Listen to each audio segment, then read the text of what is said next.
No, we did not forget. No. I'm sorry, I said a real edition. Continue. We're just doing 9 chapters this time. They're really short. It's like one long scene. It would have been really, really painful to have the last 4 chapters be a full episode. Correct. Yeah. What happens in the last chapter? I also took, oh man, my phone's up there. I took notes, but I think I remember where they are. Oh no. So it's fine. Okay. I'm gonna make it happen. It'll be okay. Before we go into the chapters, what I realized happened is I am dressed like Akatar, and you're dressed like Akamath, which was not intentional. That's why my face went. That's so funny. I'm gonna love you trying to talk. Okay. Well, so with that fun surprise announcement that we're actually finishing Akamath Yes. today. We're excited about this. Me too. I mean, yes, we are. Okay, so Akamath. If you will remember, last episode we left off with a really silly, unhinged, what if we go one step beyond that theories. Since we're doing all 9 episodes, we do find out what he meant. It's none of the things we It's said. none of the things we said. We also knew that, but I also would never have guessed what it was. Nope. Even though I had no Me idea. neither, and we can talk about why in the deep dive discussion. Yeah. Okay. Chapter 61. This is accurate. They head to Hybern, infiltrate this castle, and locate the cauldron. That is essentially all that happens in chapter 61. Correct. To elaborate a little bit, they're all really tense. Amryn stays behind to protect Valaris. Since it had like literally just got Been attacked. Yeah. And basically they're flying into Hybern, and I have a description for later. Mm-hmm. But Feyre's like, they didn't need to spend all of that time trying to locate the cauldron. I know exactly where it is. I can hear it. No worries. Yeah. Gotcha. And they're like sneaking around. There's not a lot of people there, which seems sus. They're not smart. They're not smart. There's not a lot of people there. Cassian and Azrael do have some fun killing evil people. You know, like It's a fun pastime. Yeah. Yeah. And they find the cauldron. Mm-hmm. Chapter 62.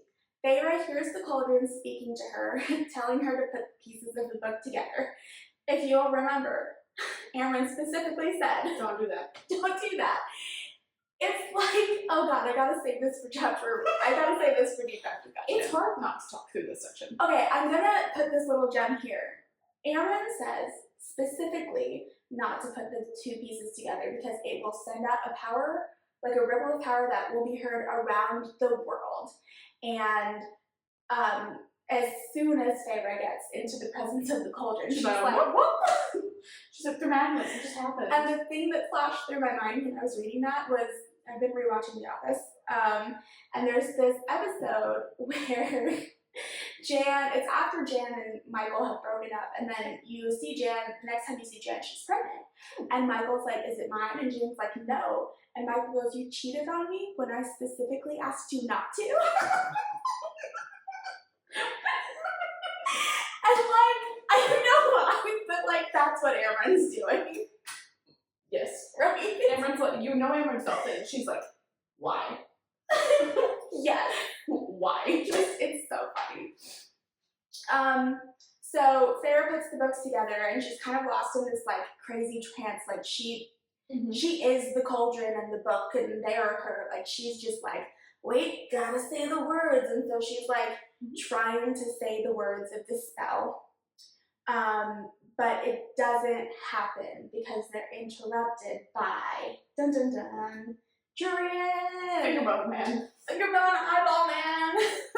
Which I love how Feyre's like, I know him by his eyes. I know. Were you ever that close to Amaranth's eyeball? I also don't think I've ever paid that close attention to anyone's eyes. Yeah, I don't know. Ever in my life. Chapter 63. So Jurian's alive. He's there. And all of a sudden, Rhys appears. Okay. If you'll remember, he was waiting outside because they didn't want to alert anyone that they were there. Obviously, everyone knows. Yeah, Feyre. Well, Rhys also felt the power rippling through the world, and he was like, well, time to go. Yeah, if they weren't already planning on getting them, they would have known. Yeah. The moment it happened. And yeah. So he just like ripples in with his darkness and very stealthily takes the book from Feyre's pocket. Yes. and he's really good at like pretending. They're not smart as a group. He's really good at role play. They're good actors. They're good politicians. Yeah. Kind of, depending. They're Yeah. good at like fake politicking. They're very good at pretending. Correct. Yeah. They're bad at everything else. They're good at pretending and distractions, but the Yes. planning, not at all. They're espionage. Yeah. So he ripples in and takes the book without anyone noticing. Jurian asks where Miriam is, and they tell him she's dead. He says he knows they're lying. I actually have an excerpt to read because I found this very interesting. Oh, like why they're dead. Like is this a section of like saying like the explanation? A little bit. Okay. So, last time I saw you, Jurian sneered, you were warming Amarantha's sheets. Gross. He says to Rhysand. So you remember, Rhysand mused, even as my rage flared. Interesting. Jurian's eyes sliced to more. Where is Miriam? She's dead, Moore said flatly. The lie that had been told for 500 years. She and Draken drowned in the Erythraean Sea. Erythraean Sea, yep. The impassive face of the Princess of Nightmares. Liar, Jurian crooned. You were always such a liar, Morrigan. I made a note of this as well to get into. We'll talk about this later! Except notice that until this reread. Maybe there were so many things that I didn't notice until this go round. That was the first, I literally put everything down and that was the first note I made about this section. That was the first note I made about this section. Wait, what? We'll get into it. Oh my god. Okay. So they can't seem to winnow. Oh, so after he's like, you've always been such a liar, she says that Miriam is with Draken and that they're mated and married. And then they try to like winnow away, and they can't winnow out with the cauldron or by themselves. There seems to be some sort of spell on the castle, and they're now trapped. The king has his spell book back, and he used it to get rid of their powers. So that nasty little trick that Amarantha used to dampen everyone's powers, she stole a spell book from the King of Hybern when she went to the courts to the courts to do her trickery, and the King of Hybern made sure he got that spell book back, and he actually knows how to use it. We are finding out that Amarantha was not very effective. No, she was awful. She was kind of bad at her job. Correct. But I think he wanted her to be bad at her job. Yes, he wanted to be the most powerful. This is true. But she was awful. She was bad at her job. The king comes in, and Jurian fires an ash bolt through Azriel's chest. It's covered in bloodbane. The king says that they need to do as he says, or he will kill Azriel. Apparently, he can control the bloodbane. So he's like, if you do anything, I will make it go to Azriel. Like, I'm stopping it from killing Azriel right now. But if you do anything, I will let it kill him. Which is interesting, because bloodbane breaks through magic. So it's got to be something with the spellbook. Correct. The king says, he takes them to his throne room, where Tamlin and Lucian are waiting, and he says, now that I've upheld my end of the bargain, I expect you to uphold yours. Tamlin.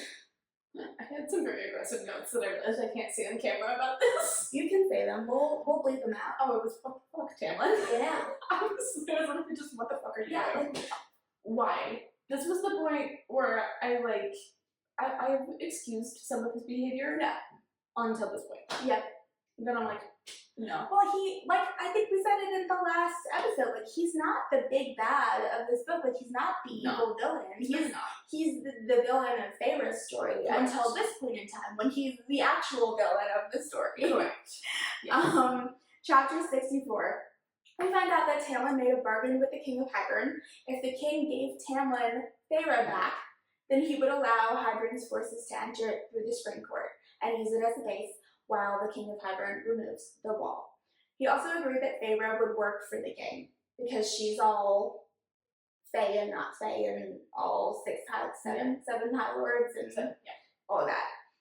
Tamlin holds out his hand and tries to summon Feyre to him, like he's literally like Feyre, like you would a dog, where you're like Ginny, or like Sadie. My dog's name is Jen. Yeah, my former dog. Rest in peace, Sadie baby. Her name was Sadie. I wouldn't even talk to my dog that way. I'd be like, Sadie, come here. Correct. If I was summoning her, unless she wasn't listening, but again, she's a dog. Yeah. She's not a person. I would never talk to a person that way. No. night. This makes me so mad. It's hard. We're gonna rage. We're gonna rage real bad. Get ready. Yay. She tells him she's going nowhere with him, and the king says that she will agree when she sees the final part of the bargain. The king then orders her to break the bond. The king then orders Tamlin orders Hybrid. Tamlin then orders Hybrid to break the bond between Feyre and Tamlin. And just keep in mind while we're talking about this, Tamlin doesn't yet know that they are mated. He thinks he's talking about the bargain. The bargain that they The bargaining bond. Yeah. Feyre begs Tamlin and says that she's not Feyre begs Tamlin and he says that she's not well and that Feyre's bond, Rhys has used that bond to manipulate her. Feyre says she'll go with Tamlin if he lets the others go. She manages to get rid of the hold on her power in a really cool way, and Tamlin finally realizes that Rhys and Feyre are mates, and the King of Hybern is like, ah! The King of Hybern is delighted. This is like him watching Markovich the whole time. Yeah. Like, because he knew this was going to go to heck. There was nothing on his end that this bargain would go badly for him. No. He knew what was going to happen. He knew exactly what was going to happen. Yeah. The king gets control of Feyre's power again, and Feyre tells Tamlin that if he takes her away, she'll destroy him and everything he holds dear. But he says she doesn't know what she's talking about. The king says it's in her best interest to do as she's told. The 4 mortal queens enter, and they bring in her sisters with them. Both are bound and gagged. I would like to say, and we'll talk about this in deep dive, Lucien is horrified. So was Tamlin. Correct. This was not part of the plan. Lucien was horrified from the moment they stepped into He was the chair. horrified. He was just sitting there. You're not looking at Tamlin like, what the fuck, man? well, Oh, sorry. What the hell, man?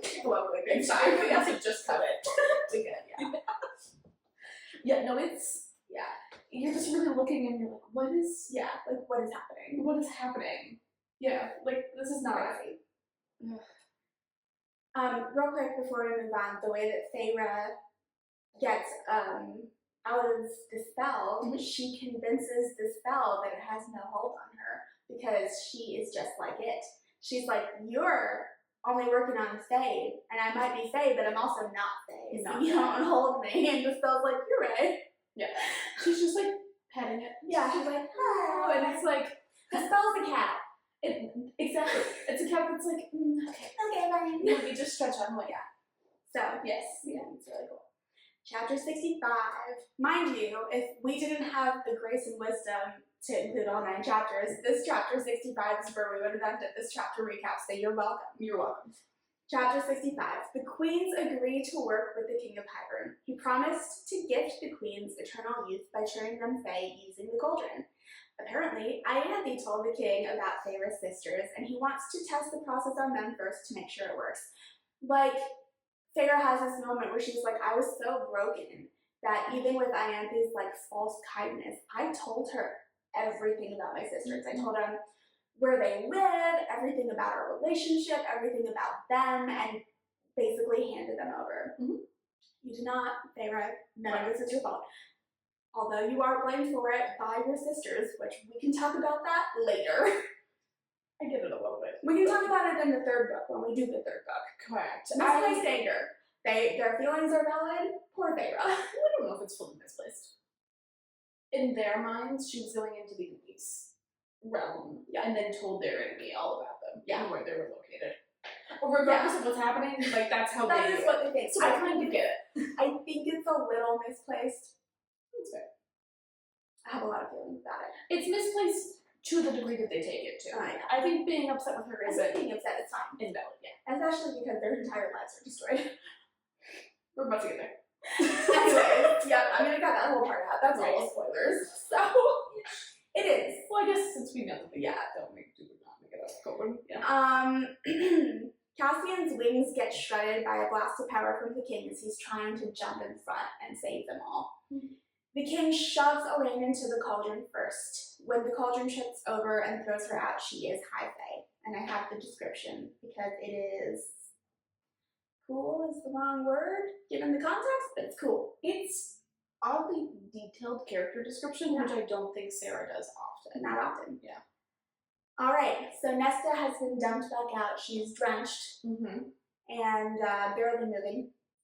and pale skin started to glow. Her face had somehow become more beautiful, infinitely beautiful, and her ears, Elaine's ears, were now pointed beneath her sodden hair.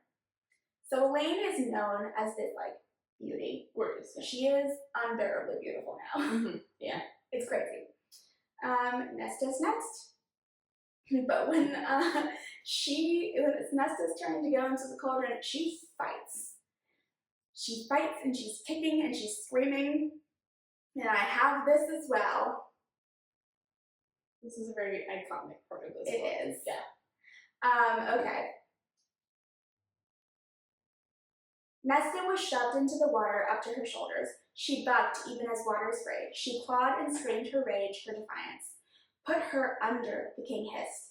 The guards, straining, shoved her slender shoulders down. Her brown gold head. As they pushed her head down, she thrashed one last time, freeing a long, pale arm. Teeth bared, Nesta pointed one finger at the king of Hybern. One finger, a curse and a damning, a promise. There is some discussion about which finger she holds up, but we can get to that in deep dive. Correct. And then when she comes out, she's thrown out. I have the description of that too, because very important in the series. Mm-hmm. I knew that she was different. From however Elaine had been made, Nesta was different. Even before she took her first breath, I felt it. As if the cauldron in making her had been forced to give more than it wanted. As if Nesta had thought even after she went under, and had decided that if she was to be dragged into hell, she was taking that cauldron with her. As if that finger she'd pointed was now a death promise to the king of Hybern. Nesta took a breath, and when I beheld my sister, with her somehow magnified beauty, her ears, when Nesta looked to me, rage, power, cunning. And then it was gone, because horrified. Correct. Things that we also love in women. Yeah. Favorite Favorite women. They not have anything. Rage, power, and cunning. Amazing. Chef's kiss. Phenomenal female character. It sure does. Yep. Oh, goodness. Okay, Nesta goes next, but when she comes out, Feyre can tell she's different in some way to Elaine. Rhysand suddenly realizes that Elaine is his mate. Not a single word, because I have an excerpt to read and I have so much to talk about later. Rhysand is like, you're my mate, but it's... Anyways, chapter 66. Feyre manages to break free and use her powers. She pretends that Rhys did something to her, but she silently begs down the bond for him to play along and get her sisters out. She, like, pretends that she's like, and, like, she lets the flash of light from the dawn court, I think it is. The day court, maybe? I think it's either day or dawn. Day or I think dawn. it was dusk, because dusk is the one that is, like, dawn. Yeah. Thing. Yeah. Yes, yeah. So the flash, she, like, puts out a flash of light because she's managed to slip out from the hold again. Mm-hmm. And then she, like, grabs her head and she's screaming and being really dramatic, all the while screaming down the bond, like, I broke all of the wards keeping you here. Get my sisters, get out of here. Mm-hmm. And she, like, pretends that she's, like, broken free of Rhysand's manipulation. Mm-hmm. She looks around and she's like, Tamlin? Phenomenal acting, Feyre. She's learned from the best. She has learned from the best, yeah. Really good at pretending. Correct. Rhys asks if she's somehow managed to break free from some spell he put on her. Feyre tells the king to break the bond between Rhys and her, both the mating bond and the bargain. Mm-hmm. She then begs Tamlin to let the others go and just take her home. Tamlin tells Rhys he doesn't care if they're mates, Feyre is his, and the king breaks their bond. Chapter 67. The pain of the bond breaking, the tattoo's gone. It does hurt. It hurts a lot. Yeah. She faints. And when she wakes up, she finds the tattoo's gone from her arms. Moore winnows and takes her sisters away before Tamlin can, and then Rhys, Cass, and Azriel all winnow out.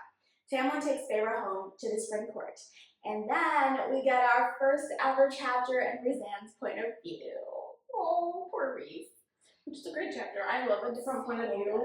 It's necessary. It takes so long. Yeah. Chapter 68, Rhys's point of view. When they return, Amren demands to know where Feyre is. Moore tells her what happened, but Feyre pretended to free herself of the bond and from Rhys's control. Feyre pretended she hated them all, and then the king broke the bond between Rhys and Feyre.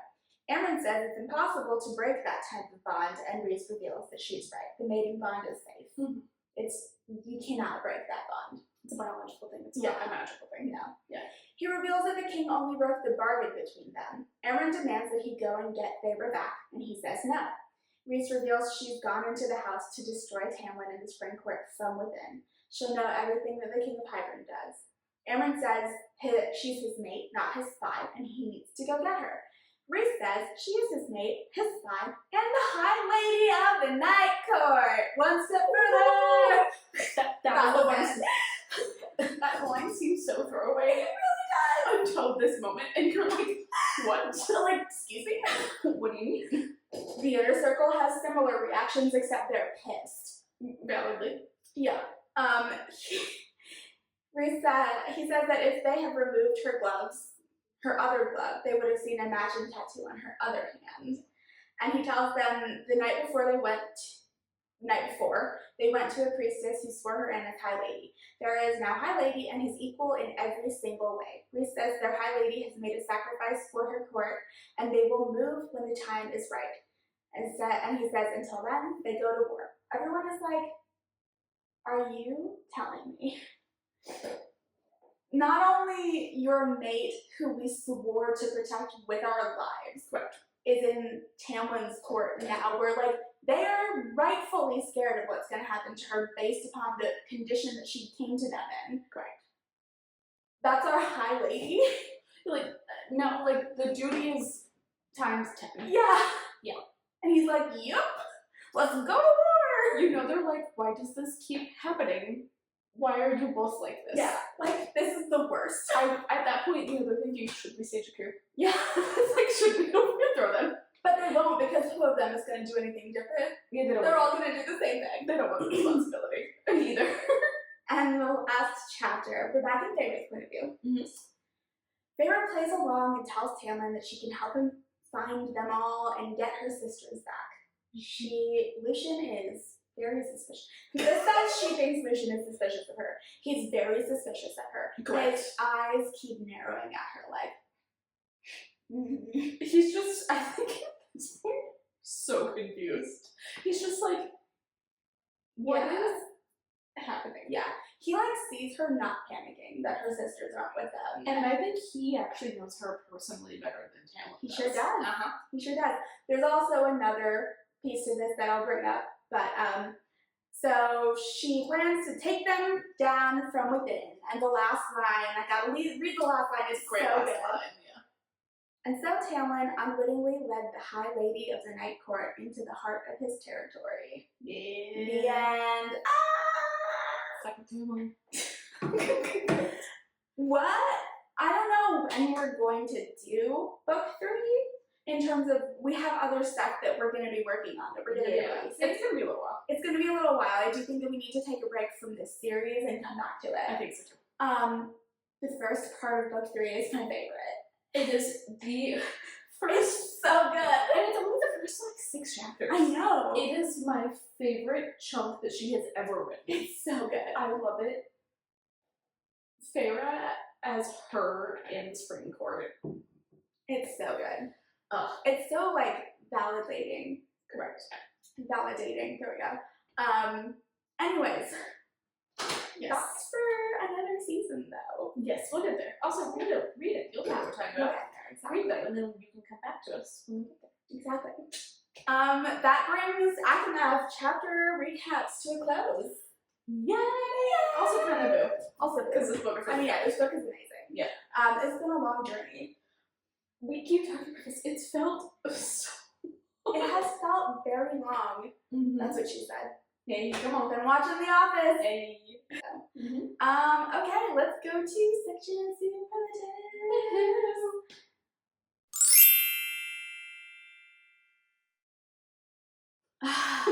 Drama queen.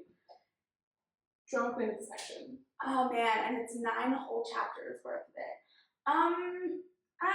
Tamlin, right? If Tamlin is in scene, He it's is always the drama just, queen.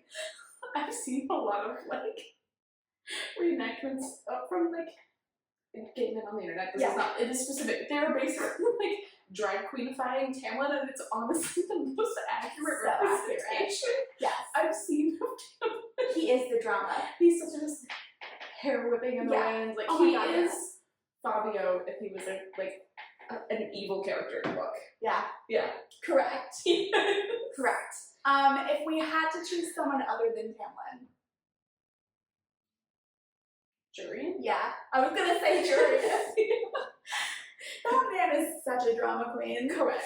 Him and Tamlin, I think if they were on the opposite sides, would be great friends. Yeah. Because, like, I picture both of them, especially because they're, like, hands in the pockets, walking in, Yeah. just being, like, With their shoulders. yeah, like, they're swaying a little bit, leaning back. They're leading pelvis first, right? They're leading pelvis. You know the songs that I'm talking about that, like, men who think they're really cool do. I do actually think Jurian is kind of cool. Jurian is kind of cool, but we don't know that yet. Well, I mean, I think even just, like, I'm not saying he's a good person, but, I mean, he did survive being tortured and then turn into an eyeball, and is now a person. And he's just kind of a person, too, somehow. Yeah.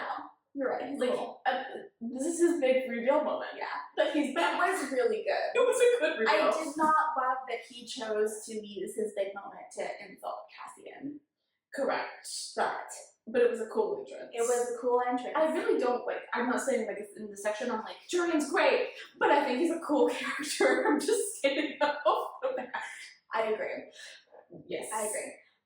Craziest thing to happen. Oh my gosh. God. I mean, Elaine and Nessa being turned into Fae. I would say her sister showing up in general. In general. Them getting caught was not surprising to me. No. Nothing about that was shocking. No. Honestly, that Tamlin and Lucian being there, most surprising thing. Yeah. And then Nessa and Elaine. It's that whole chunk. They set off the motion of what everything Yeah. else was. Yeah. Yeah. That whole Or thing. depending, Ianthe genuinely being in alliance with Yeah. Hybern and basically being like, oh, we're gonna overthrow the High Lords and the High Priestesses are gonna Yes. take over. Like That is crazy. Also, just the big reveal that Feyre is High Lady of the Night Court. Yeah. Like, what? There's a concept of Sarah J. Maas books, the first 100 and the last 100 pages roll. Yeah. Like, you're just kind of, especially like it's a new series and you don't know the world, you're like really trying to catch up in the first 100 pages and you kind of got there, and then the last 100 pages of all of her books. You're just like, you kind of just have to like sit there and let it happen. yes, you have to kind of go along with the ride. Yeah. I don't think it's a negative. Sometimes I do wish maybe she would sprinkle some of that in a little bit earlier, just so we're not just at the end of the book being like, whoa. But it does impact you at the end, so I'm not against it, but you're like, I think there's arguments for both ways. Like, I have read, but like, Fourth Wing, action-packed the entire way through. That's a lot for me. Mm-hmm. Like, reading it for the first time, I can deal with it because it's all new. Mm-hmm. Rereading Fourth Wing, and then also Iron Flame. Rereading both of those books for Onyx Storm killed me. It was too much happening. You were also reading them within like a month's time. I was reading them with it. It was a lot. You compressed a lot into that. I was like, you're never gonna get to them. You're like, I will, and I was like, okay. I very nearly did too. I was like, I'm impressed, but like, I'm gonna listen to it again. Yeah. Reading it. I did listen to Fourth Wing a little bit, like I alternated, but then work got really crazy, and so I was just literally just reading it.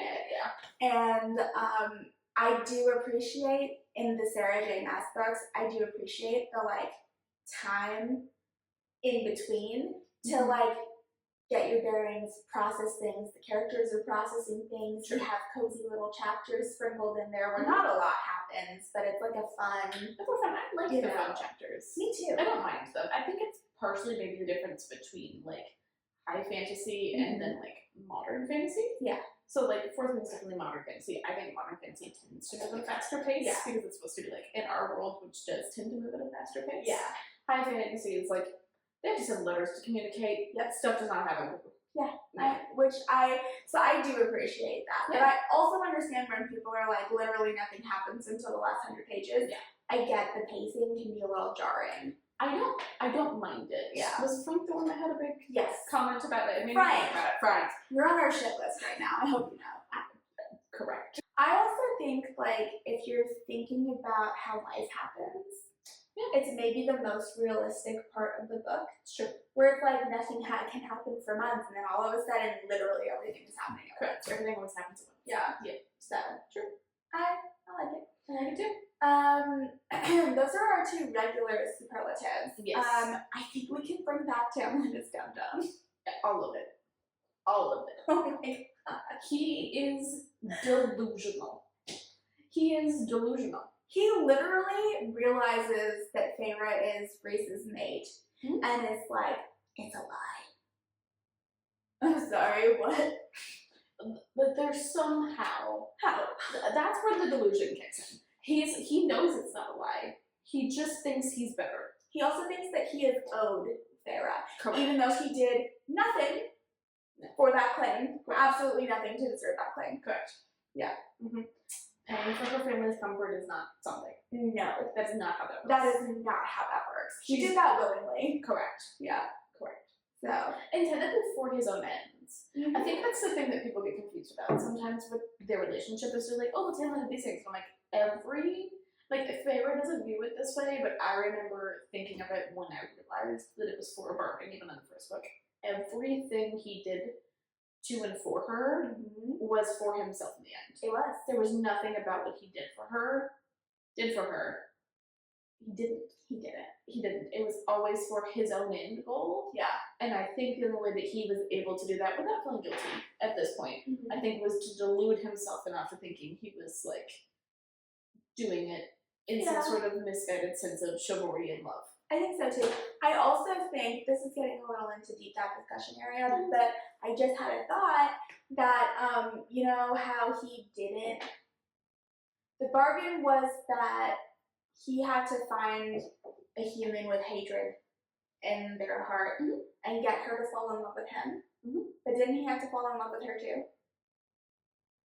I think so, yes. And I think maybe the reason that he sent her away is because he was like, well, I'm not in love with her. Oh, that wouldn't surprise me. But then she came and sacrificed her entire everything, her soul. And I think, like, everything that he does is out of this, like, weird sense of duty and obligation.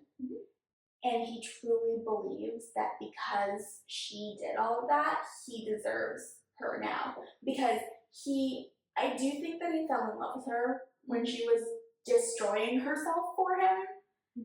Something like that. The eye roll. Yeah. So, like, I do think that he did fall in love with her. At some point, yeah. I don't think that he was in love with her by the time she was in love with him. No, I think he fell in love with the idea of her. Yeah. I think that's also that. That's the thing. When he was like, oh, she likes to paint. Yeah. This will be a nice, demure, quiet wife. She's not been quite a good wife. No. She's not. Like, even from the moment that she showed up there. No. She has not been quiet. Or demure. No. Tamlin, what are you doing? Tamlin. Okay, Rhys's dum-dum. This is a new superlative section. I'm calling it a superlative. No, he is. Rhys. And Feyre too. You decided to declare yourself High Lady of the Night Court and not tell anyone. Is she right before you go?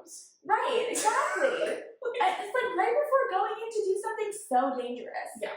Do it afterwards.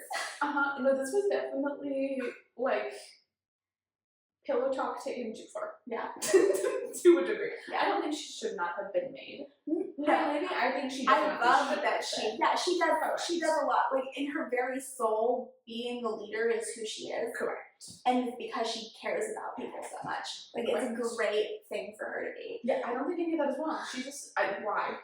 Yeah, why? Bad timing. What if we take it one step further?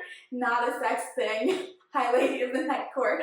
It sounds like a sex thing. Like, I remember reading it the first time and being like, when did they, like, I don't think I realized that was the moment that they talked about it until this reread. Same.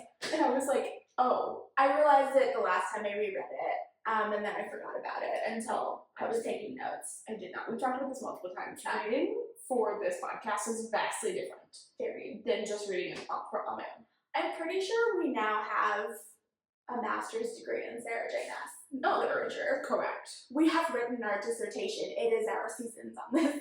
Do you think we can get honorary doctorates? Oh my god, like Taylor Swift. I feel like after we've done this long enough, we can 100% get on our doctor. We definitely could. Like, Absolutely. just take out the cursing, we'll be fine. Actually, sometimes cursing in academic papers is not negative. It's edgy. They'll let it fly depending on what's it to find the right university. We need to find like an edgy, like one who wants to be like young and hip. Michigan. Yeah. Michigan, we're coming for you. We can also do Ohio State, but We can probably do California. Something in California. ooh, we can do UCLA. Oh my god, yeah. Let's do it. Let's do it. UCLA, please accept this as our video. As our video application, can you imagine sending this? Hello. Wait, I can't even quote it. That movie is my favorite movie. I can't even quote it right now. Where she's like her video application to Harvard. I object. It got right. I did. Okay. Let's move on to Colleen's Corner, shall we? Yes. Colleen's Corner. Okay. Colleen's Corner. Okay. I know we probably do this in deep dive, but Lucian is my man, and Yes. I have to defend him in I'm this. ready. I am here for it. I made specific notes. Okay, so Lucian gets so much hate on the internet for this specific scene, and rereading it, I'm like, oh my gosh. Okay, so right, he sees Elaine. He's coming in. He's upset. They're dragging her. He's like staring at her. Right? He's like, oh, because he's never seen her. He's never seen her before. He's never seen her. He knows about her through Feyre, who always talks about her favorably.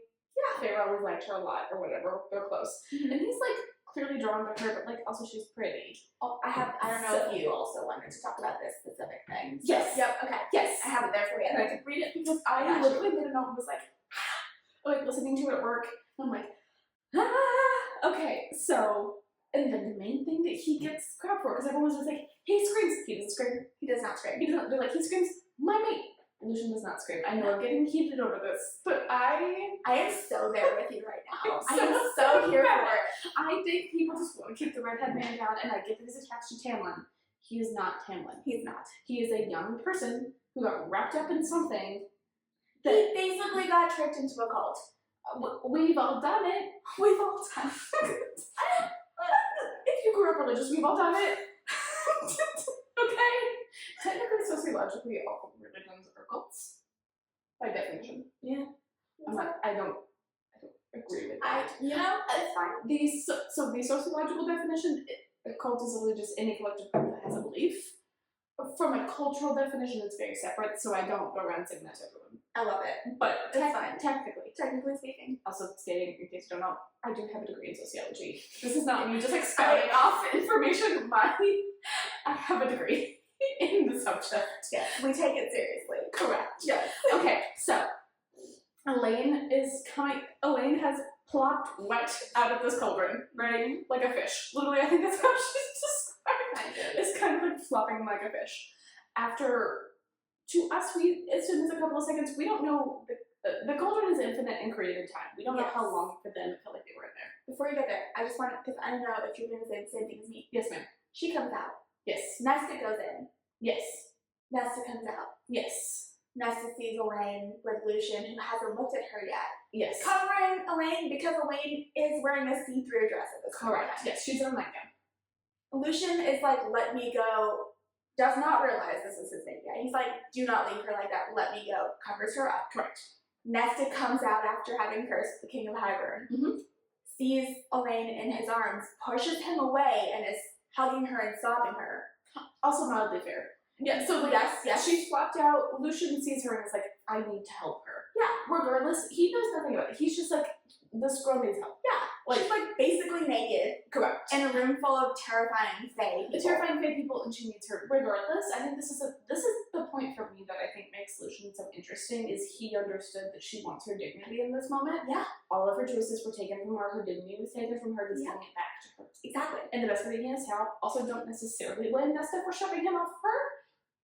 She has no concept of who he is. Yeah. Also, he does literally have a metal eye.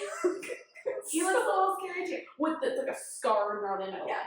So, and Elaine was staring over. So Nesta's like, Elaine, like sobbing, having a meltdown, which is by far the most emotional we've ever seen Nesta, right? Yeah. Elaine, blank faced, basically, staring over Nesta's shoulder at Lucian. Yeah. Whose face she had finally taken in. Dark brown eyes, meet one of russet and one of metal. Nestus was still weeping, still raging, still inspecting the lane. Lucian's hands slackened at his sides. His voice broke as he whispered to Elaine, "You're my mate." He was answering her question. Yeah. She was asking a question. She was. She was looking at him. It was a mutual thing. Correct. So this was the part that I never really fully grasped. So she's sitting there, right? She's gone through this horrible, traumatic thing. Yeah. She has, so like, when Feyre had the kind of phase that happened to her, she had a concept of what a mate was. Elaine has zero concept of what that is. It's not a human thing, right? Mm-hmm. She's also engaged to someone that she is in love with in the human world who does not like Faye and actively kills them, right? So she's thinking this already. There's no doubt in her mind. And Nessa's sobbing. She's looking over. She feels something. Yeah. Like, she's staring at this man who is gorgeous. Correct. He is gorgeous. She's staring at him. And, like, I think Lucian can see the question. Yeah. Of, like, what... She has so many questions about herself and what she's going on. And Lucian's just like, I think he knows this isn't the right time. Yeah. He knows it, and he's just like, but it's not voluntary. Correct. It's his mate. His mate is asking a question of him, and he must, and she's broken. Yeah. At this point, she's not really broken, but she's been broken. Yeah. And he's like, he whispers. Internet, he whispers, "You're my mate." He makes a lot of dumb choices. But I don't think any of Lucian's dumb choices, this is not one of them. No, it's not. He is criticized so much for this. I know. For something that is this is probably his shining moment. Yeah. This is where I think he really starts, he finally stands up to Tamlin, does the thing. I think this was the point that he realized that the Tamlin that he knew was no longer the Tamlin that is present. Yeah. And I think it took a while, which is fair. It's fair. He's young. He's young. Everyone assumes, which I get it because they don't talk about it as much. I think everyone, truly, they are all like in their mid-30s. He is in his early 20s. Yeah. Right? Who did not make dumb decisions at 22. Internet, me in the eyes. Come on. I know we all read books. I know you're like, I didn't leave my house. You make dumb decisions. Yeah. You know you did. Correct. Even if it's picking up that weird book. That was the decision. That was the dumb decision. Okay? We don't make dumb decisions at 22. So, I just don't think he gets enough credit for, like, this was his I'm coming out of the cult moment. But he's also been raised in a society where obedience is paramount. Yes. Particularly for him, because the rest of his family, for some odd reason, we don't know why at this point, they're sensing something. We don't really know. This is stated in these books. Like they always were way more aggressive with him, than with anyone else. Yes. His father was always a lot harsher with him. There was just a lot of really weird things with him going on. They killed who I don't know if he thought that peasant woman was his mate. Peasant woman was probably for that. But she was. She was a peasant woman. That's how they referred to her. I know the town's person. He was in love with her. He was in love with her. I just don't think something that is kind of a criticism of these books, but I think it's because they're called maid. But like they always talk about how mates are so rare. All three sisters. Well, it's implied that Nesta has one, but we don't know yet. But it seems like mates are like dealt out like candy. We know that's what's being hinted at. It's very much hinted at in this book. Very strongly. Yeah. But we'll let you theorize who you think it is. Yeah. But it's very much being handed out. Yeah. Kind of like candy. And they're like, they're so rare. And we're like, oh, no. I do think it's because they're made. I also think it's because they're like the cauldron and the mother had something to do with it. They had plans. And because the other person that we know outside of his parents, outside of Rhysand's parents, that were mates, were Miriam and Draken. Yeah. Miriam is also made. There She seems to be is something with that. Gifted eternal life. Or whatever. Correct. So there seems to be that like maid thing, something with that seems to be like, which is why I think the King of Hybrid's like, maybe you'll get yourself a hot Fae now. You never know. Honestly, like I know that he's evil. He's so funny. In this scene, he is funnily relatable. He's delightful. Just ignore all the evil things he's doing and just take his words. It's delightful. He is so quippy. He is a horrible person. He's a horrible person. He is the awful person. He is the villain. But He is delighted to watch the chaos that is happening in front of him. Yeah. He has never been happier in his life. yeah, Like, at this point, I don't even think he really wants the human slaves back. He just wants to see them fight. he's giving Klaus energy. He is giving Klaus energy. Yes. This section only. Yeah, only this section. Internet, don't hate us. You know, maybe not. You know what? He does give Klaus energy Yes. very much. He gives Klaus energy if people didn't excuse Klaus for his bad behavior. Yeah. And he also didn't get a character arc. Yeah. Yeah. Also, you shouldn't really excuse Klaus for his bad behavior. No, Klaus is awful. Elijah's the better option. Yes. I will state this multiple times. Elijah is right there. He's right there. Also, Damon. Damon is also right there. honestly, Stefan's made dumb choices, but I think Stefan is a better choice than Klaus. Yes. Is it Marcel? Yes. Oh, Marcel. If you're choosing, honestly, Marcel and Elijah are a close tie. The internet should not excuse Klaus as much as they do. They should not. I stand by that. Well, yes. Same. But yeah, King of Hybrid gives very much gives Klaus energy. He likes the drama. He likes chaos, and Yeah. he delights in evil. Yeah. Like, he is so evil to the point that he delights in evil. Love it. It brings him entertainment, and honestly, he's really weirdly funny. Love a man with a passion. And you know what? I did say loyalty and passion are my two It's two your favorite King of triggers. Hybrid on her hear me out cake. So, Lucian. I think I get why people are upset with him, partially because Feyre is upset with him. Yeah. And Feyre has every right to be upset with him. I'm not saying that she doesn't. I do think she's unfairly comparing him Mm-hmm. in different ways. I think if Yeah. you look at Lucian and Cassian and Azriel's story, there are a lot of parallels. Mm-hmm. Yeah. What we're trying to say, internet, is, and this is Colleen's corner, but I feel very passionate. Correct. No, please back me up What on we're this. trying to say here is, the internet loves to say that Elaine was dumped out of the cauldron and Lucian immediately screamed, "My mate." No. That is not what happened. No. He saw a woman whose entire life was just destroyed. Mhm. And I'm sure that he doesn't understand that he's feeling. Correct. He doesn't understand why he's feeling it, but he is instantly like, I need to protect her and I need to Mhm. give her dignity back. And he yells at the King of Hybrid and Tamlin. The two most terrifying people in the room. Yeah, At this point, he's basically. like, that is enough. Like, Yeah. let me go to her. Mhm. And he shields her from the leering guards. Mhm.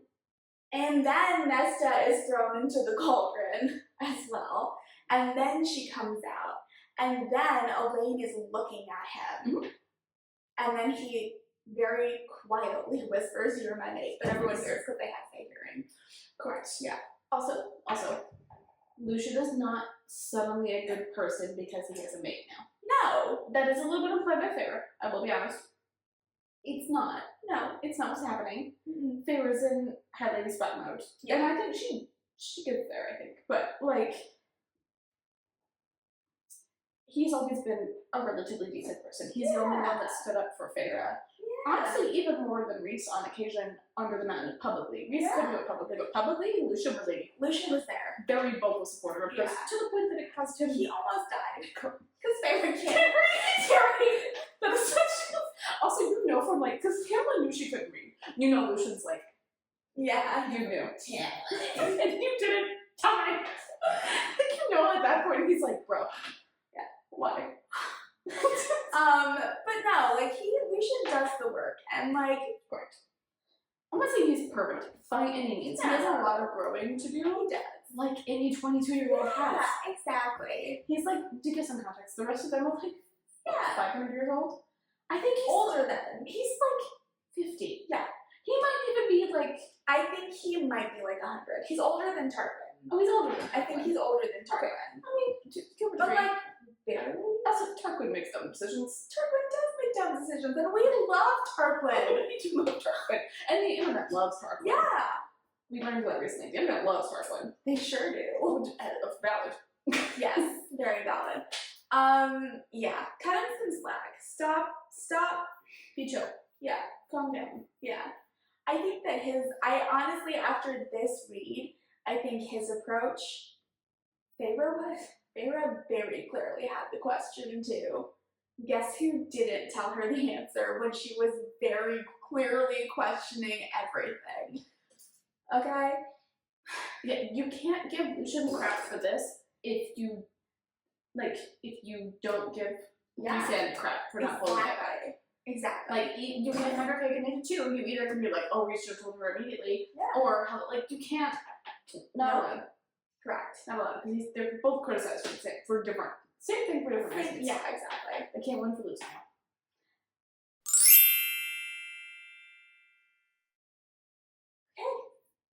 Okay.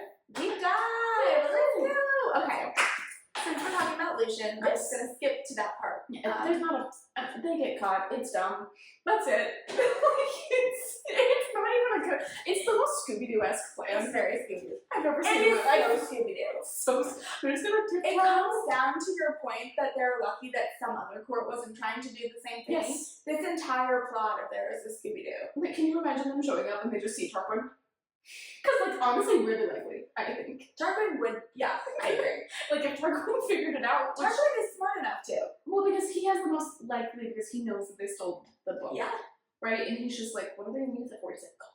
Yeah. Like, I don't think he's doing it to take the cauldron. He's doing it to make sure that they don't. Correct. Because he's working under the assumption that they're the bad guys. Correct. So then you pull off the mouth and it's Tamlin. It's just Tamlin. Okay, so Lucian, and his suspicion of Feyre. Yes. Lucian is, I think, very hyperly aware of everything that's going on right now because he's just been mated. Correct. And so he is like taking everything in. Mm-hmm. He notices that Feyre is not panicking, that the Night Court has taken his maid away. Mm-hmm. Her sister, who she loves, he knows she loves her. Mm-hmm.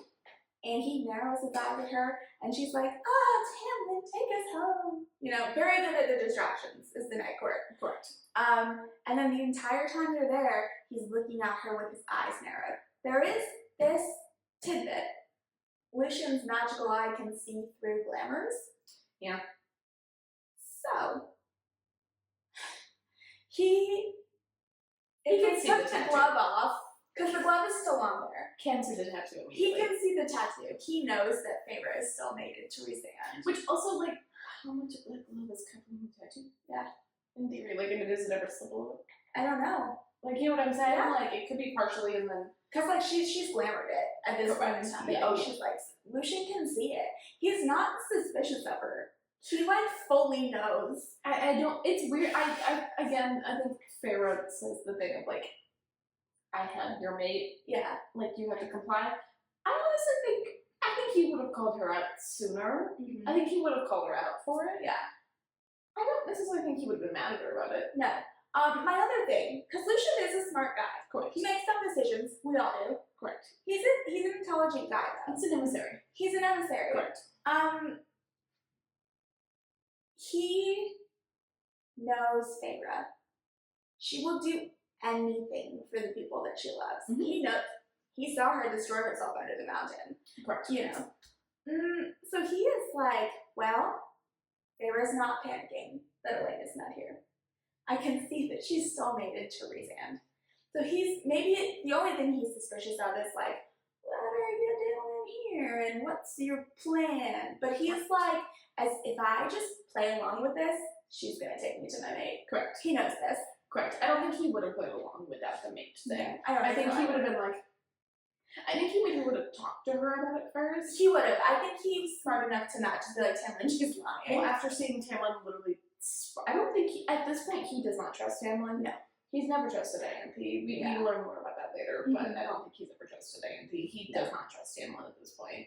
He's just like, Lucian has had a wild day. From a Lucian perspective, he's just like, what is happening? What is happening? Poor boy. Okay.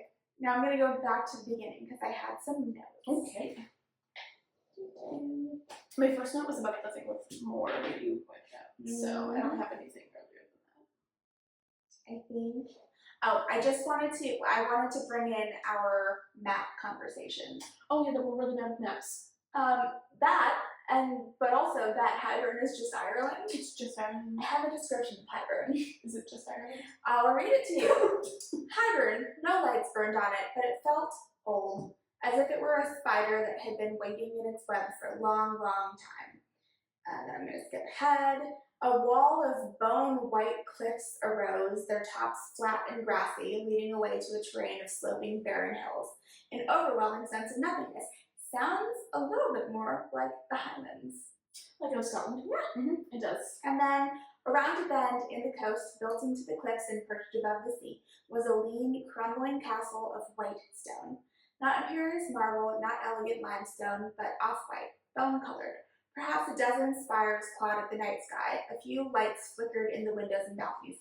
Also, I'm going to say Highlands because in the old Gothic novel era, a lot of those were set like up in like the far north. Far north, in castles with spires. Speaking of which, they're making an adaptation of Wuthering Heights of Margaery. On Instagram, I sent you a thing.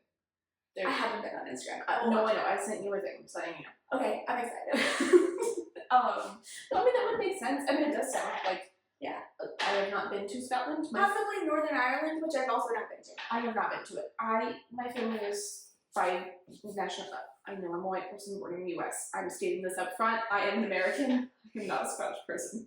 Technically, I have closer ties to Canada than I do to, because my family went from Scotland to Canada. Oh, but so you have Scottish ancestry now. Correct. Yes, but I'm not going to do the thing where I'm like, I'm Scottish. I'm not. But ancestry-wise, I am. And my family's from, like, real far north. Yeah. Like, I think they were cleared out in the Highland clearings and England said, go away.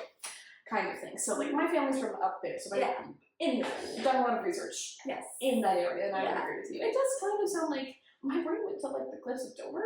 Also, yeah, like, the bone white cliffs with that Yeah. top. I mean, I never know that she's picking up different things. Like, I also still want that to be, because in theory, if you look at the map, that means the Night Court is in Scotland. Yes. I want Rhys to have I do too. a Scottish accent, but technically the description, they make sense more Middle Eastern in terms of cultural context. Yeah. So, who knows? It's a mishmash. I think it's supposed to be. It's also its own thing. Also, it's a not real. But correct. But also, like, Hybern is beside it. Yeah. I I mean, he does have that, like, mischievous. He's like a leprechaun. Yeah. Yeah. Yeah. He's like the leprechaun version of Fae. Because leprechaun, in my mind, are also Fae. I know they think of them as separate leprechaun and Fae. They're mischievous and sometimes a little malevolent. Correct. Depending on the folklore. On the folklore, yeah. Depending if it's not child's folklore, they're malevolent. Yeah. Yeah. Correct. Correct. So. Okay. And then I just have a quick note on the cauldron too.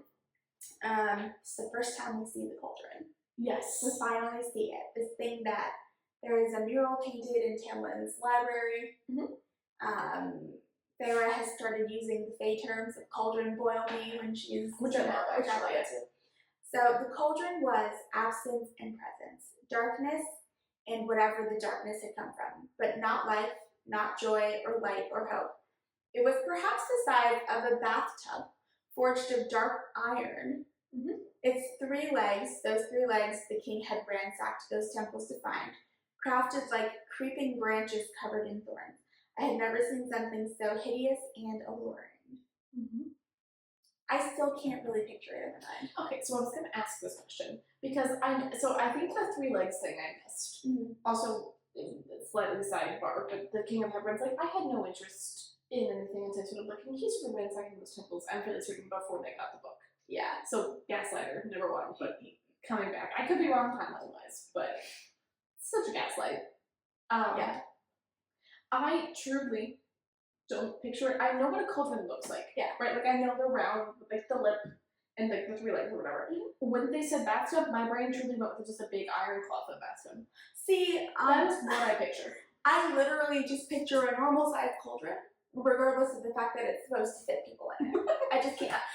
Because they say bathtub, and, like, I don't think I realized until pretty recently that it wasn't. It was not a bathtub, like, it's a cauldron. Every time I think of this, I try to just think of them, like, you know, like the old, like, Italian-style coffee tubs, but, like, almost like a copper tub, but it's not copper. It's what I'm picturing. It's like a silver tub. It's like a copper cloth, like a big one. We all have trouble picturing the cauldron. Correct. No, I've heard this from multiple people. Yeah. So I've seen drawings of it. And actually, fun fact, the book that we're doing next, we will get to there, also has a cauldron in it. Yeah. Have an easier time picturing that. Much easier. Yes. Like, so much easier. And it's also much bigger than this. It is.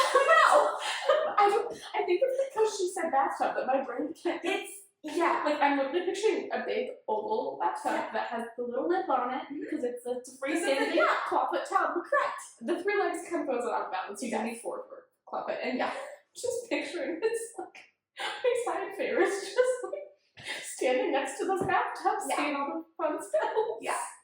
Anywho, I agree. The cauldron for me is really hard to conceptualize. Yeah, same. Also the fact that, like, it's like Mary Poppins' bag, right? Mm-hmm. It is big. It is big. But it contains, like, the depths of the universe in it. That it created. Yeah. Yeah. Like, this thing that's, what, like, this big. I assume it's close to the Right? size of this room almost. A bathtub? That's fair. See, okay, the circle See, thing. a bathtub, but it's a circle. It's like a hot tub. I was just about it's just a hot tub. But a small hot tub. What if actually this whole time, theory, this whole time, the cauldron's not actually magical, I just don't know what a hot tub is. Because it bubbles. And they're like, it's endless and there's all this mysterious heat coming off of it. It came from Crescent City. It's just a hot tub. With like a little glitter and then there's something to make it look a little romantic. It's like a prank that humans played on fairies, but they completely forgot about it. Yeah. It's been hundreds of years. Yep.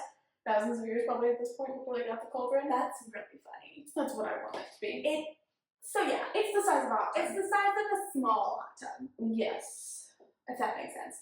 Yes, we did recently go to a hot tub show, so it We does did. make more sense. Not even, so you know, sometimes hotels have hot tubs and they're pretty tiny, like 6 people can fit in it at the most. I would say like a 4-person hot tub. Maybe a 4-person hot tub. Yeah.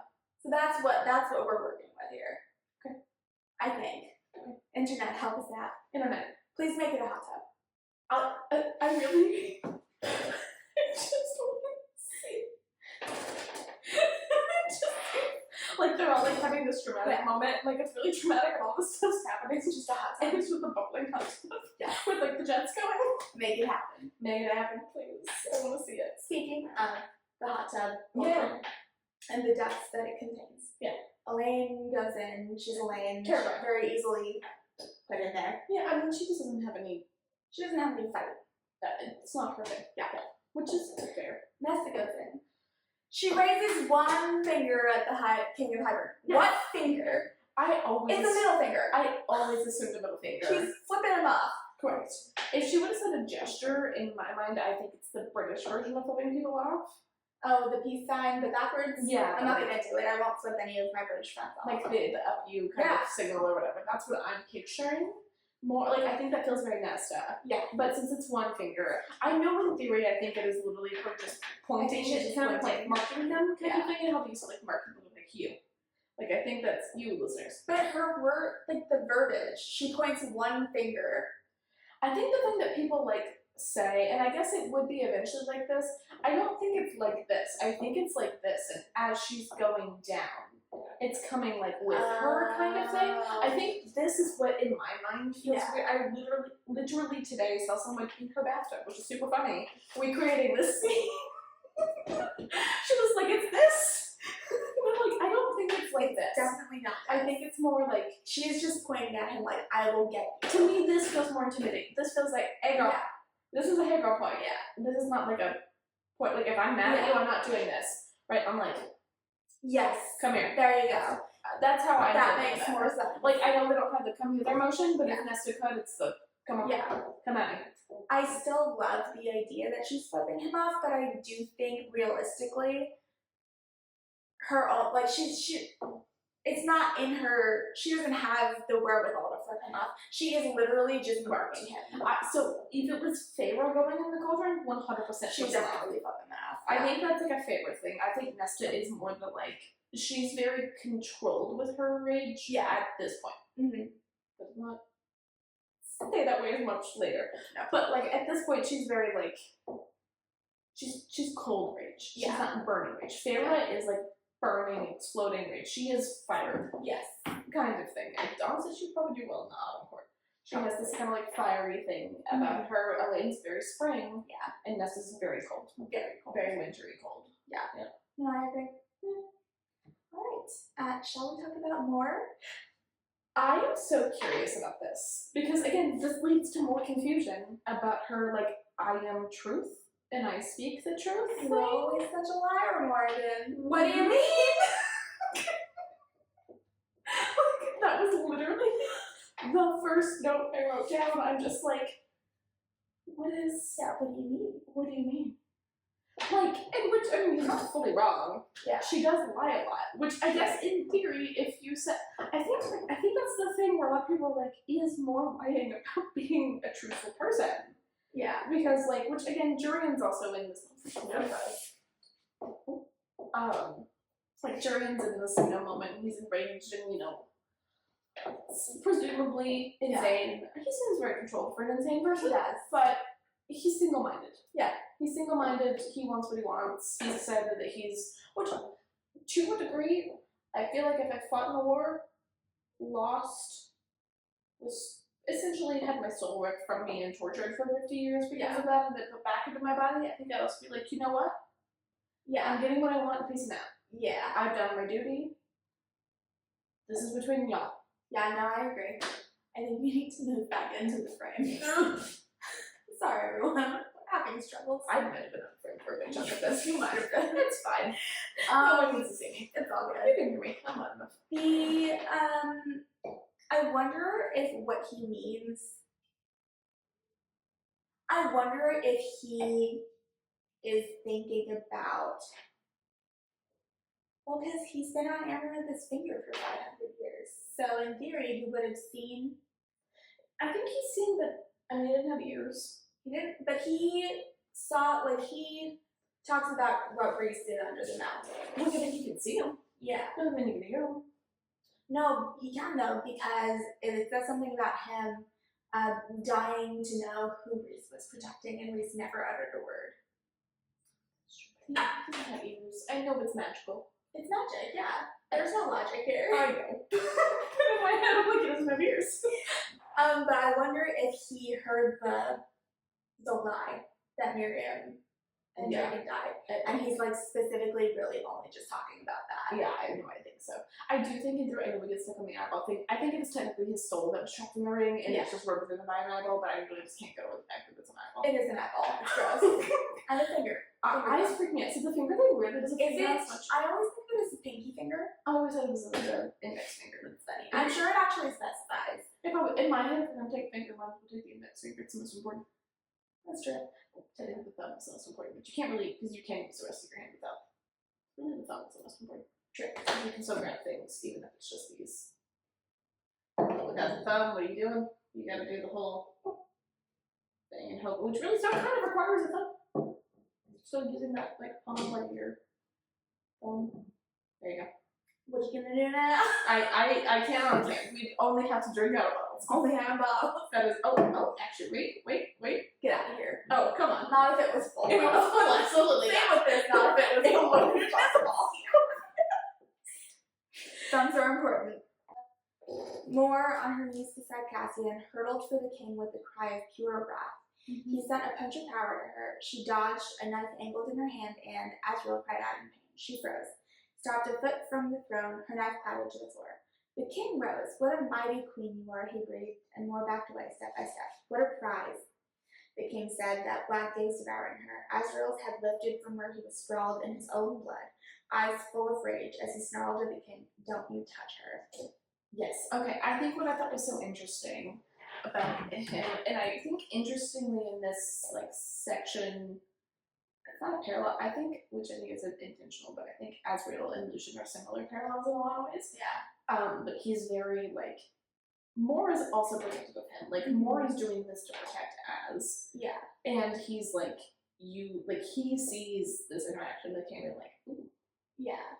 come be my queen, basically. Like, he's the only king Yeah. there, right? He She's is. not a queen. No. And he, like, knowing it could kill him, does not care about it. Know that this king holds his life in his hands. Yeah. Immediately is like, no. Do not touch her. Do not touch her. Yeah. Yeah. Which I liked. I do too. That it is like we get a lot from Cassian about his protectiveness over Moore, Correct. even though she's such a strong, powerful, vibrant person. She Correct. went through a trauma at the hands of the men around her, and we see a lot of the protectiveness from Cassian. And Azriel is just always kind of like in the shadows.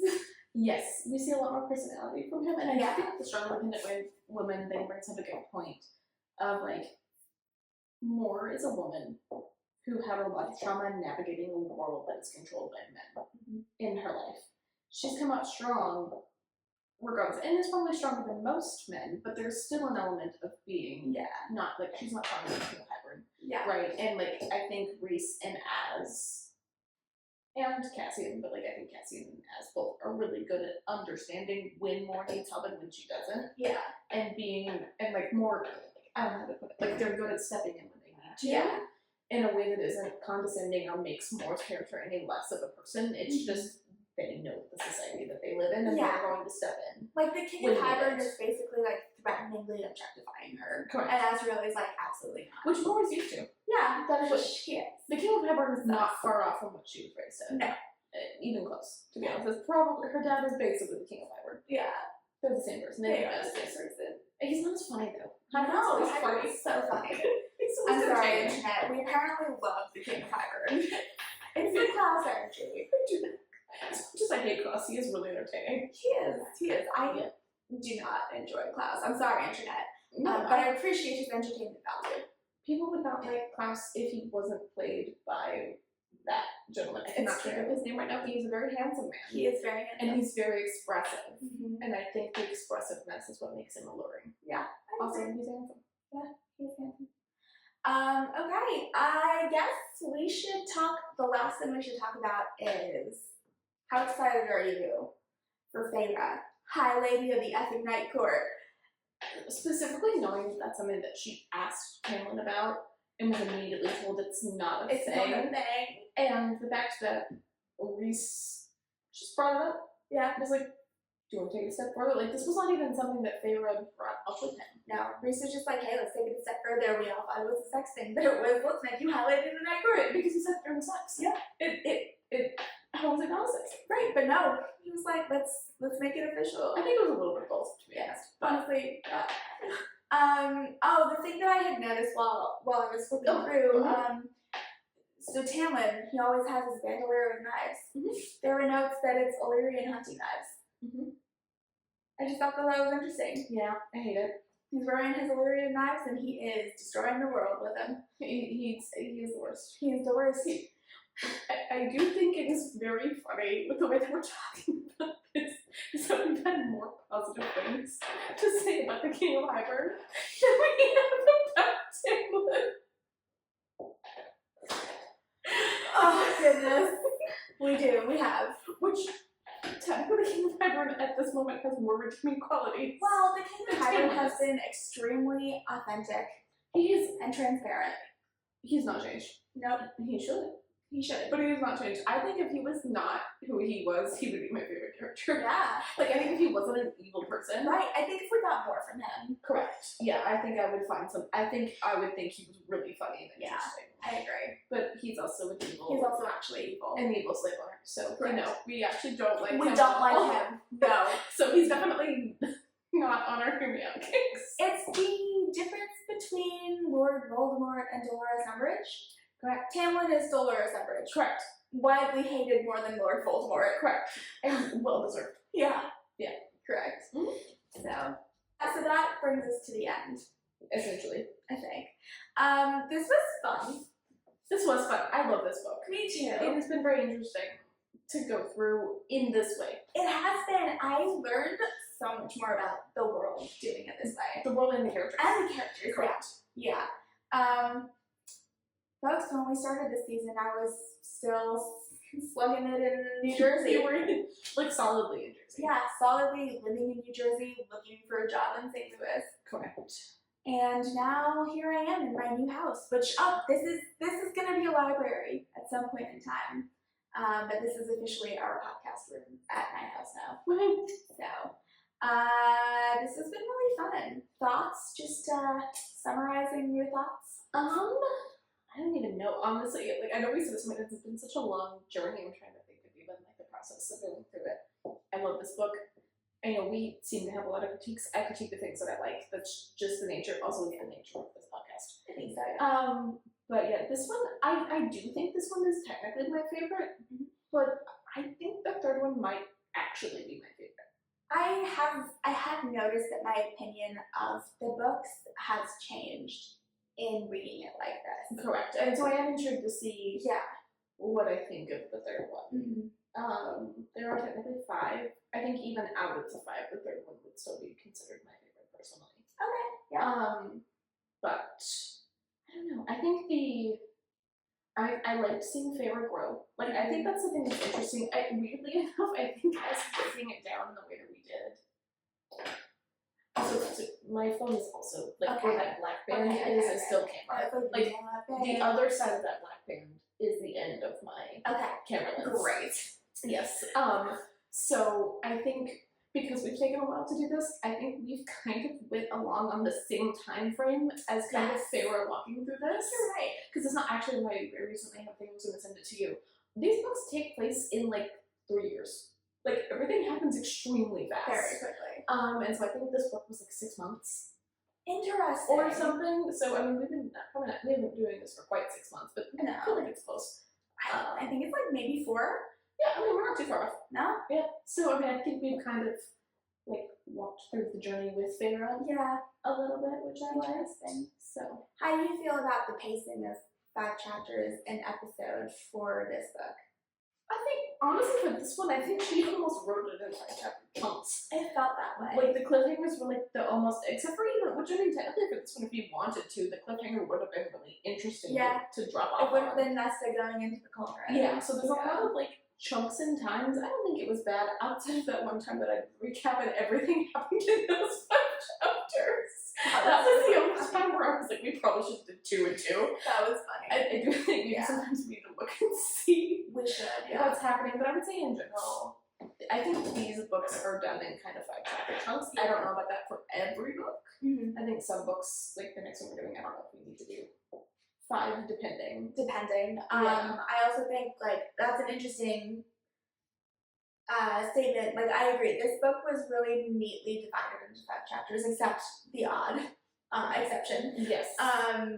But like Fourth Wing, 5 chapters was too much. It was too much. Yes. It was too much for an episode. Correct. So. I think it depends. Like, sometimes I think we could have done 6 chapters. Something would have been fine depending on what's happening. So I think it just tends to flux depending. No, I didn't think anything was missed outside of that one. That one, which we ended up making it a 2-part episode because it was so long. It was so long. Yeah. There was so much happening. It was like, I don't know what to do with this. Alright, so news coming up. Yes. We are recording, I guess we can announce what we're doing. Yes, because we're doing it tomorrow. We're recording at the Novel Neighbor. We're so excited. In St. Louis. We're really excited. We're going to be talking about an Allie Hazelwood book, which I finished it today. Love Theoretically by Allie Hazelwood. I love that woman. I am really excited to discuss it. She's Italian. You did. It made a lot of things make sense. It did. Fun fact, I did not know. I'm assuming she's Italian. I'm pretty certain her accent. She's not American. I'm pretty certain she's Italian, judging by the accent. No, because she did talk about Italian men. She is Italian. That was actually really funny. So I went to an event that was actually put on by the Novel Neighbor. Fun fact, a lot of the author events in St. Louis are through the Novel Neighbor. Love recently went to a John Green event, also through them. Thank you, the Novel Neighbor, for squeezing us in your very busy schedule. Correct, we love you. You are really, really nice. Also, one of the only female-owned bookstores. Yeah. Female-owned and run bookstores in St. Louis. Their social media is incredible. I followed them on social media long before I knew they were in St. Louis, actually. But yes, we're doing Allie Hazelwood, and I saw her in an event, and she started speaking, and I was like, Oh. Oh, you're not American. Which was fine. I just didn't like. Did not expect it. She writes American characters. Yeah. So I just assumed. And I think she does it really well. She does it very well. Based on the one book that I've now read by her. She does do it well. So she did start out writing fan fiction originally. Her first book is, oh gosh, I know you don't read them, but so it's called like an AU where they take the same character. So she was into Kylo Ren and it's Daisy Ridley's character. Yeah. Can't think of it right now. Adam Driver and Daisy Ridley. Yep. Plopped them out of the Star Wars universe Outside of Star Wars. completely and plopped them in. So that book, Yeah. names changed only. Mm-hmm. What she wrote was what was in That's that. interesting. And then there's another one that's called Love on the Brain that I'm thinking might be similar, judging by the way that she writes it. There's a kind of a certain way that like books that were fan fiction have been published because there's their own rules kind of in those universes. Yeah. That's the whole thing. This one I think is her first one where she wrote it as like, I'm writing a book. Yeah. It's really good. I'm so excited to get into it. It's incredible. And then I know we've been teasing this one for a while, but Yes. we are going to be releasing our first duology Woo! with MK Pagano, We're very excited about that. who's lovely. She was incredibly So sweet. nice. Love her. And Love her. like yes. very much. So yeah, that's what's coming up for us. And then our next regular season that we're going to be doing is a book called Blood Over Brighthaven by Emma Lang. which we did read for a book club. Correct. So me and Jasmine, what? Hey, come on. Guys, if you don't listen to that season, I'm going to be a little mad. You did read the book. I think Simon listens to it sometimes. Simon does, yeah. It's mostly Jasmine. Jasmine, come on. Get it together. Get it together. It's a very big mood shift. Yes. It's not going to be nearly as fun and whimsical. It is not a romantic book, it is a political book. It is. It's incredible. It's so good. It's so good. It's uncomfortable. It is. We're going to have a lot of serious discussions. My sociology degree is going to come in real handy for Sure this book. is. I'm real excited. Colleen is actually going to be mostly the expert in this one. No. Yeah, like we're really good at sharing the expert hat. Yes. You're going to be the expert for this season. To a degree. On some things I think I might have to say. You're right. That's fine. Yep. Some things I don't think Intersectionality of stuff? Yeah. Correct. I don't think I need to be standing up and talking about that, which is literally the whole point of the book. It is. You're right. It's fine. But I do know about intersectional feminism and different things, which we will get into. It's actually one of my favorite topics to talk about. So, yes, very excited about it. Yeah. So join us along this fun little 3-book series. So hence why we said it's going to be a while before we get back to the final act of it. It will be. It's going to be a minute, but I'm glad. I think taking a break is going to be good. I think if we immediately went into the next book, I'd be like, it would be a lot of emotions just happening all at once. it'd be a little fatiguing. It would be, because we both read a lot of books outside of the podcast as well. Correct. And at this point in time, I've read the Aperture series. This is like my 5th time reading it, I think. Yes. So I'm very excited to take a break and discuss some things that I don't know as well. Agree. Yeah. All right, everyone. We'll see you soon. Next week. See you next week. Bye.